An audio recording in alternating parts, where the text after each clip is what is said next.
Чыгармачыл топ бүгүн күндүзгү саат 11-де мектепке барганыбызда ууланган окуучулар жана мектеп жетекчилиги жок болуп чыкты. Көрсө алар ууланууга байланыштуу түшүнүк кат жазып сүйлөшүүгө кетишиптир. Сабак учурунда эле 7-9 класстын окуучулары өздөрүн жаман сезип, эс үчүн жоготконуна күбө болгон мугалим Мейликан Нурматова тез жардам кызматын чакырган. Мен киргенде мына кабинетте жагымсыз жыттанды. Анан мен балдарды эмне эле кылдыңар кабинетте дедим. Анан кыздар, окуучу кыздар ошол балдар салофан пакетте бирдеке алып келишти. Ошо жыттанып атат деди. Анан биз сабак баштай албай эле кыздар башым ооруп атат, көңүлүм айнып атат дедилер. Мен бардыгын эшикке алып чыгып кеттим. Анан эшикке алып чыгып, аны скамейкага отургуздук. Бир-эки бала өзүнөн кетти, неметип. Анан скорый чакырдык. Бул окуя иликтөөгө алынып, мектеп окуучулары клейден ууланганы аныкталды. Аны окуучулардын бири базардан сатып алып мектепке алып келген. Бул зат азыр экспертизага жөнөтүлүп текшерилип жатат. Достор менен биргеликте жыттап көрүп, ушундай кырдаалга дуушар болушкан.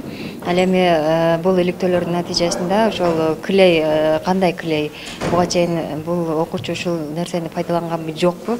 Азыр дагы ошол жеке сүйлөшүүлөр болуп, мугалимдери менен, ошол окуучунун өзү менен, ата-энеси менен сүйлөшүүлөр жүрүп атат. Кечээ дагы жүргүзүшкөн.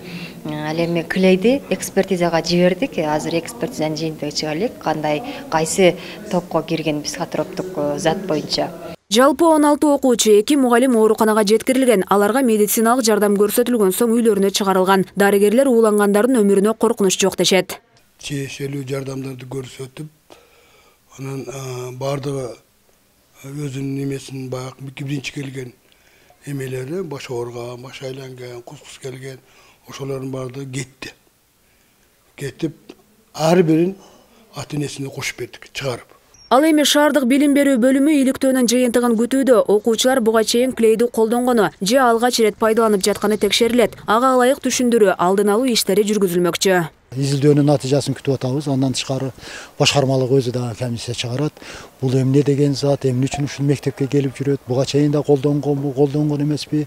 Ушул боюнча текшерүү ишин, анализдөө ишин жүргүзөбүз, тиешелүү чараларды көрөбүз, иш-чаралар иштеп чыгабыз. Шаардык ички иштер бөлүмүнүн берген маалыматына караганда, окуучулардын клей алып жүргөнү алгач ирет тастыкталып жатат. Буга чейин 18 жаштан жогорку курактагылар арасында катталып келген. Клей жыттаганга кесе тыюу салынбаганы менен, анын натыйжасы адамга зыян гана алып келери белгилүү. Бул суюктукка көбүнчө өткөл курактагылардын кызыгуусу артат. Андыктан ата-энелер, мектеп мугалимдери өспүрүмдөрдүн жүрүм-турумун тыкыр көзөмөлгө алуу зарылдыгы бар. Азиза Пусурманкулова, Аскар Маматесаков, 7 канал, Ош шаары.